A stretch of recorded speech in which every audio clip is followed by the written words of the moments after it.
यहाँ चलती को गाड़ी कहते हैं प्यारे बम बम। लेकिन ये गाड़ी चलती रहे, इसके लिए हमें पेट्रोल, डीजल या बिजली की शक्ल में ईंधन डालना पड़ता है। हम यानी इंसान, परिंदे, जानवर और इस जमीन के दूसरे जानदार भी तो दौड़ते हैं, चलते हैं, उड़ते हैं या फिर रेंगते हैं। क्या इनको भी ईंधन की जरूरत होती है? हाँ, हर जानदार को ईंधन की बहुत जरूरत होती है और हम इंसानों के लिए ये ईंधन होता है ग़िज़ा।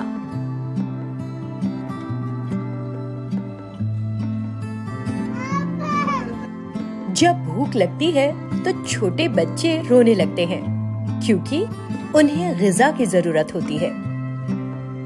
पूरे हिंदुस्तान में कितने अलग अलग किस्म की ग़िज़ा पकाई जाती है।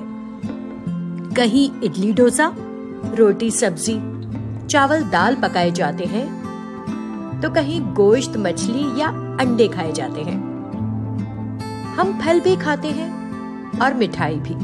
रायता, अचार, पापड़, ये ग़िज़ाई अशिया खाने का जायका बढ़ाते हैं। ग़िज़ा खाने के साथ हम पानी भी पीते हैं और कभी कभार दूध, छाछ और शरबत भी पीते हैं। कुछ चीजें चबाकर खाई जाती हैं तो कुछ चीजें पीते हैं। ये खाने या पीने की चीजें हम पेड़ पौधों से हासिल करते हैं या फिर दूसरे जानदारों से। ये तमाम चीजें ग़िज़ा कहलाती हैं। ग़िज़ा का मतलब है ऐसी ठोस या माया चीजें जो हम रोजाना खाते हैं। ये ग़िज़ा ही हमारे जिस्म को तवानाई फराहम करती है। ये हमारी अहम बुनियादी जरूरतों में से एक है। जरा सोचिए, अगर हमें कई दिनों तक ग़िज़ा ना मिले तो क्या होगा? ग़िज़ा ना मिली तो तवानाई नहीं मिलेगी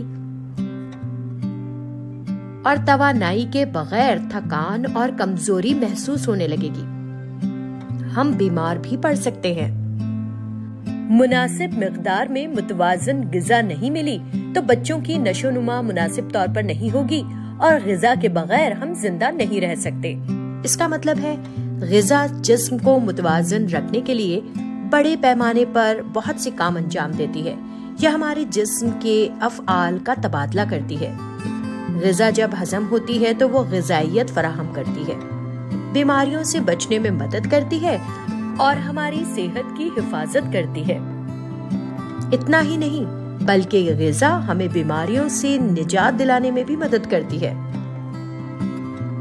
जब हम बीमार होते हैं तो अक्सर डॉक्टर हमें मशवरा देते हैं कि कौन सी ग़िज़ा खाने से हम जल्द सेहतयाब हो सकते हैं।